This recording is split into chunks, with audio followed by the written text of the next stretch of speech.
Imagine living in 2019 and your government thinking they should police your body. What's up everyone, welcome back to another video. I am really sorry about a couple of things, so please just give me a second to apologize to you.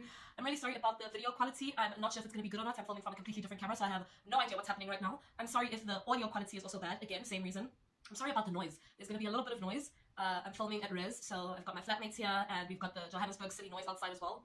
Sorry about the eye contact as well, because I don't know where I'm supposed to be looking. I don't know if I should look directly at the lens or at the viewfinder. Probably at the lens. I'm trying to look at the lens, but it's difficult because this camera has a bigger viewfinder, so it's even more distracting. I'm sorry about the lighting. Yeah, that'll get pretty annoying.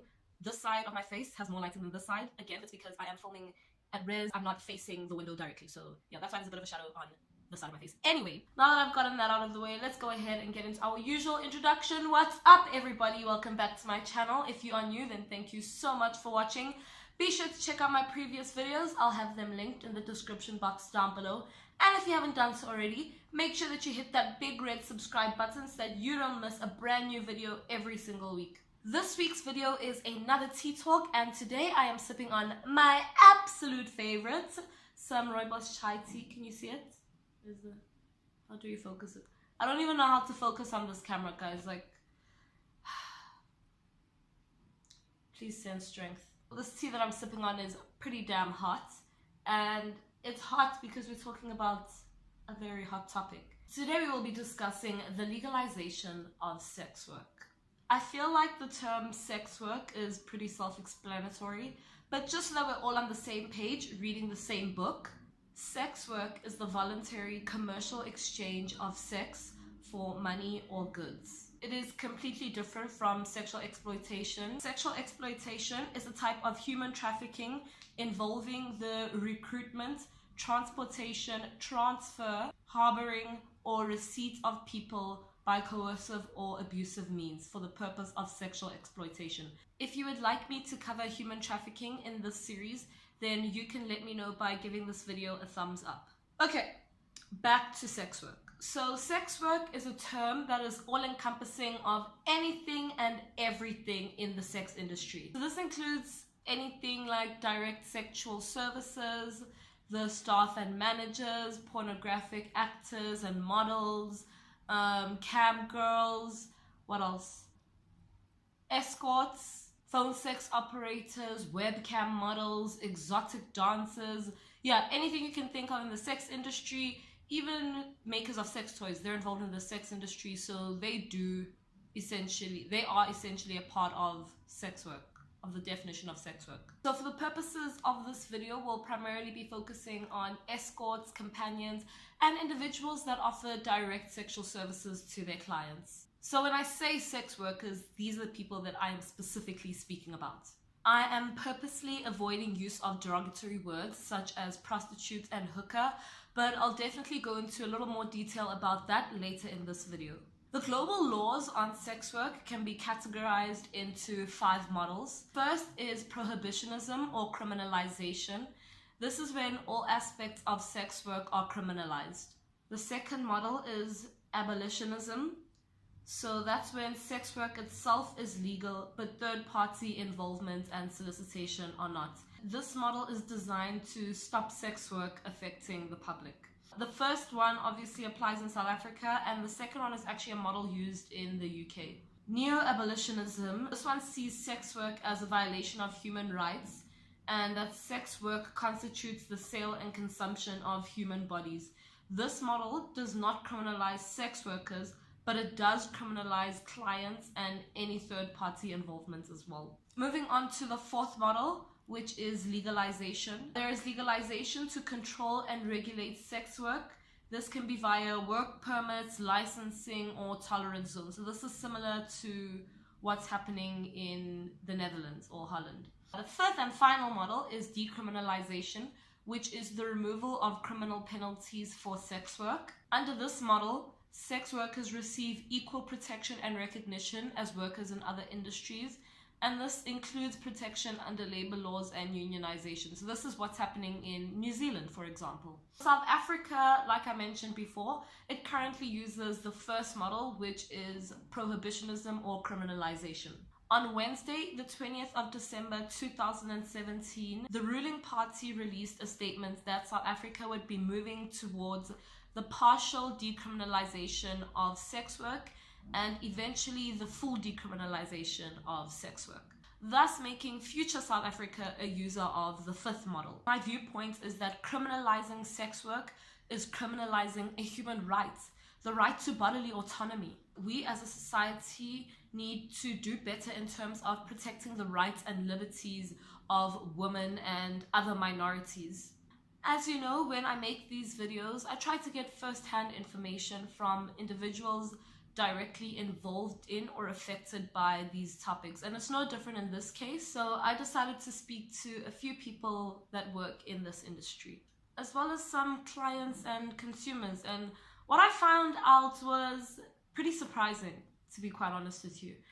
Not surprising in the sense that it was unexpected, but surprising in the sense that it's so much more prevalent than what I realized it to be. First and foremost, sex work is so much more than a paid booty call. And society's constant stigmatization and vilification of this line of work, as well as the workers in this industry, results in us not delving deeper and attempting to understand its intricacies. So one of the ladies that I spoke to, let's call her Tuli. She told me a story about one of her clients. We'll call him Mark. We'll call him Mark. So Mark is a 72-year-old widowed man, and he was married for almost 50 years to the same woman, obviously. He was married for almost 50 years before his wife passed away. So in their 50 years of marriage, Mark had never, ever sought out the services of a sex worker, ever. Mark and Tuli met about 3 years ago, I think she said. Yeah. Mark and Tuli met about 3 years ago. They met online. I think it was through Instagram, through an app, something like that. They met online. They used the interwebs. In the 3 years that they have known each other, that they have had this arrangement going, they've never had sexual intercourse. They've never even seen each other naked. How then can we say Tuli is a sex worker if her line of work does not involve having sex?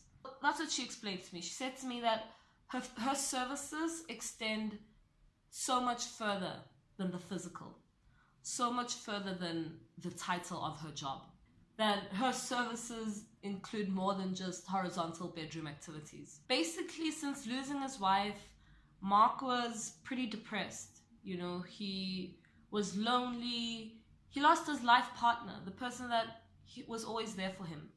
And that's when he decided to seek out the services of sex worker Tuli. He did this so that he could have someone to talk to, someone to share his days with.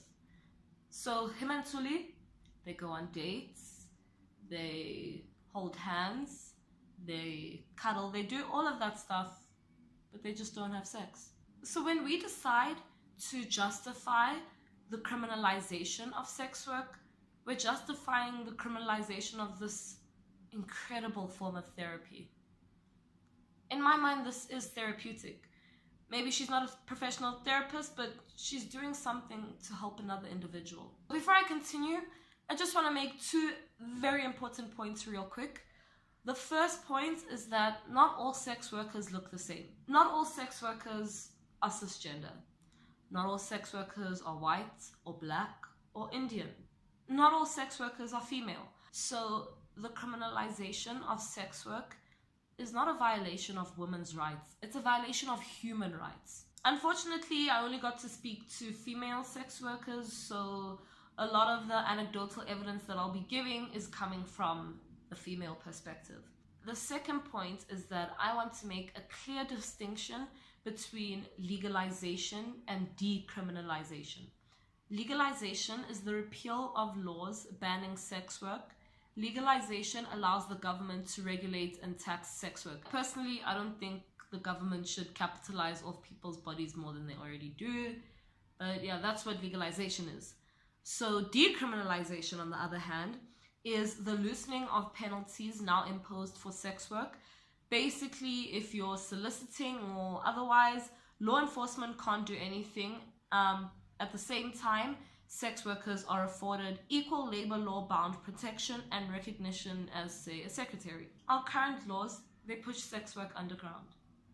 Decriminalization would enable these workers to report violent crime to police without fear of judgment, without fear of arrest or any other forms of stigma. They would also allow sex workers access to vital medical care.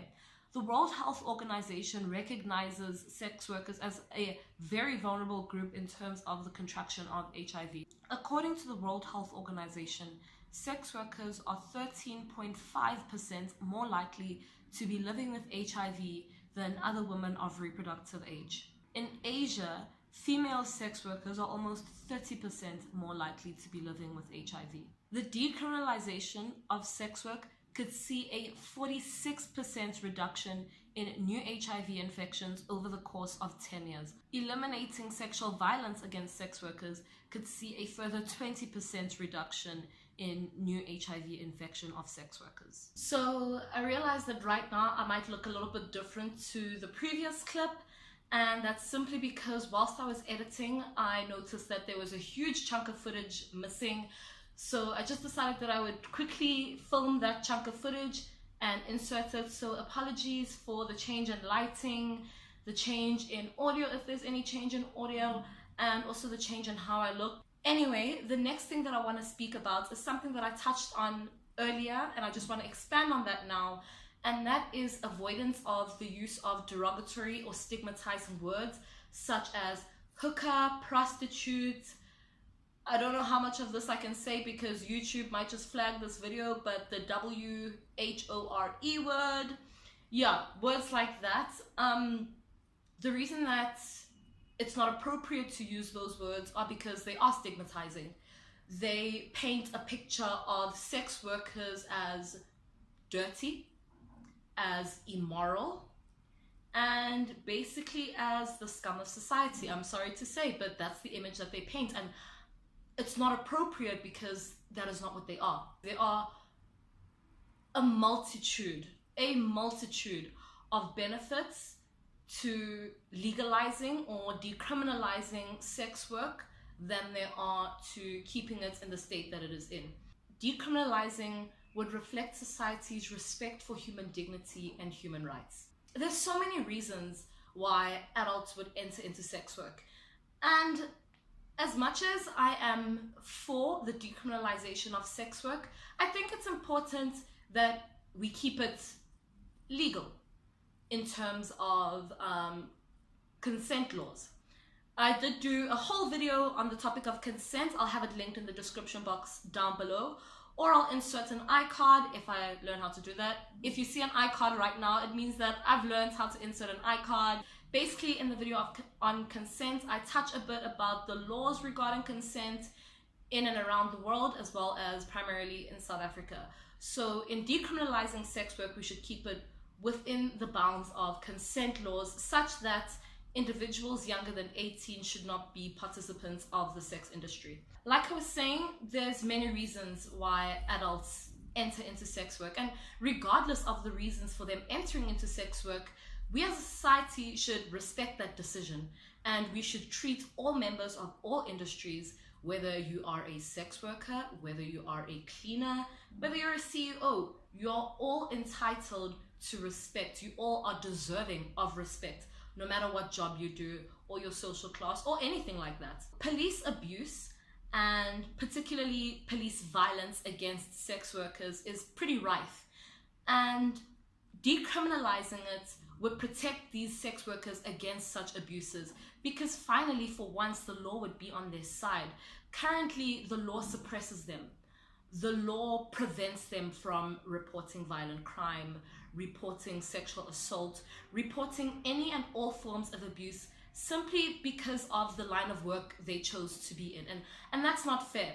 In line with preventing police abuse against sex workers, decriminalizing would ensure that these sex workers have access to justice. They have access to justice when they report sexual harassment, sexual assault, sexual abuse of any kind, physical abuse of any kind. They are protected. It's important that we protect all marginalized communities in our society, sex workers being one of those communities. It's ignorant to not acknowledge the high incidence of rape amongst sex workers. It's ignorant to not acknowledge the high incidence of abuse against sex workers. It doesn't matter your line of work, what you do for a living, what you do in your private life. None of that matters. It does not make you deserving of any form of assault. It's a pretty safe assumption that decriminalizing would improve working conditions and would promote safe working conditions. Unionization, for one. The ability to organize and protest and raise concerns that are specific for their line of work is a benefit of decriminalizing sex work. It's a way in which we can make the practice of sex work safer for all parties involved, whether that be the sex worker themselves, whether that be management, or even the client. Simple decriminalization can ensure safer working conditions by way of regular STI and STD screenings, by way of access to prophylaxis, so pre-exposure treatment, access to affordable birth control. Decriminalizing sex work allows for sex workers to organize, to protest, and to raise occupation-related issues for themselves. There are so many things that I am leaving out of this video simply because of the sake of time, but I really do encourage you to do more research on this topic. I'll link a couple of sites down below that'll help you out with your research. One amazing organization that works in South Africa is called SWET, the Sex Workers Education and Advocacy Task Force. I've mentioned this before, I'm going to mention it again, and I'm probably going to mention it once again later on, but access to healthcare. Decriminalizing can really ensure that these workers get occupation-specific healthcare and that their needs are met as sex workers. They can be regularly screened for STIs, STDs, HIV, anything of that sort. And in doing so, it would reduce their risk of HIV. The issue with criminalization, when it comes to specifically what I'm talking about now, which is the risk of HIV, is the fact that sex workers have very limited time to negotiate contraceptive methods with their clients. It's all very hush, hush, quick, quick. They don't have time to speak about the use of condoms. They don't have time to speak about the use of prophylaxis, the use of pre-exposure treatments. They don't have time to do that because of the way in which sex work is modeled in our society. Decriminalizing it would allow for them to have communication before the event, communication, honest and open communication during the event, and honest and open communication after the event. Fear of having visible condoms or visible negotiation between the sex worker and their clients, I believe is partially responsible for reduced condom use in sex workers, because visibility of sex workers makes them particularly vulnerable to arrest as the current law stands. So we spoke a little bit about use of derogatory terms and how that adds to stigma. What else adds to stigma? The fact that it's a criminal act. The fact that if you've been caught, you'll have a record. That doesn't allow for that person to have positive future job prospects because of the fact that they've got a criminal record. In America, if you are charged with a sex-related crime, sex-related offense, whether it's solicitation or you went out and sought those services, you can actually be forced to register as a sex offender for the rest of your life. If you register as a sex offender, your employability, it crashes. Now you've lost future job opportunities, you've lost future housing opportunities, you've lost future opportunities simply because you were doing a job. Sex work and human trafficking, specifically sex trafficking, are very much interrelated. I do want to do an entire video specifically on human trafficking where I will talk a little bit about sex trafficking and how it correlates to sex work and all of those things. So if you are interested in seeing a video like that, then let me know by giving this video a thumbs up. But just to touch on that quickly, decriminalization would actually facilitate effective responses to human trafficking. What I haven't really spoken about is the client perspective. You heard the story of Tuli and Mark. Now I want to tell you a different story. So this story is from an American sex worker, and she's been a sex worker since she was 18 years old. She's 26 now. But her sex work is not the typical sex work that you probably have in your mind right now. She does something called financial domination. And it's part of a kink culture. And she explained to me that her line of work allows for people to be liberated in their sexuality, to be liberated in the way in which they express sex. By that I mean people can come to her and want to explore a kink or a fetish. And because she's not a partner to them, there isn't that fear of judgment. There isn't that fear of, will they look at me the same again if I tell her that I want her to... I don't know, I don't want to be too graphic, but yeah, I'm sure you can think of some crazy kinks and fetishes in your head. But yeah, people are scared to explore those types of things with their partners. Even if you've been married to someone for 15 years, there might be that like little one piece in your sex life that's missing because you're ashamed of it. You're ashamed of the things that you like because society told you to be ashamed of it. But the beauty of working with a sex worker, she doesn't care. It's a job to her. So it's not gonna matter how shameful this act is in your head, you know what I mean? It's a job to her. So you're at liberty to freely express who you truly are and to gain pleasure from the things that you like, the things that you want to like, but are too afraid to like because society told you that it's wrong to like them, it's taboo to like them. I think that's one of the greatest things about sex work is that it's a judgment-free zone. By nature of the work itself, you would expect for it to be a judgment-free zone. Decriminalizing sex work could be one of the most beneficial things to society governments could do. Really and truly, I see very insignificant side effects to decriminalizing sex work. I think it's an amazing move, and I can't wait to see how and when our government will implement it. If you enjoyed this video and would like to see more videos like this on my channel, make sure that you hit that like button and subscribe to this channel. Follow me on social media as well, so you can keep up to date with what I do outside of YouTube. Please, I would absolutely love for you to share your thoughts on this topic. Tell me if you agree with me, if you disagree with me, what you think is good or bad about it, anything like that. I'd absolutely love to hear what you have to say. Thank you so much for watching. I'll see you in the next one. Bye bye.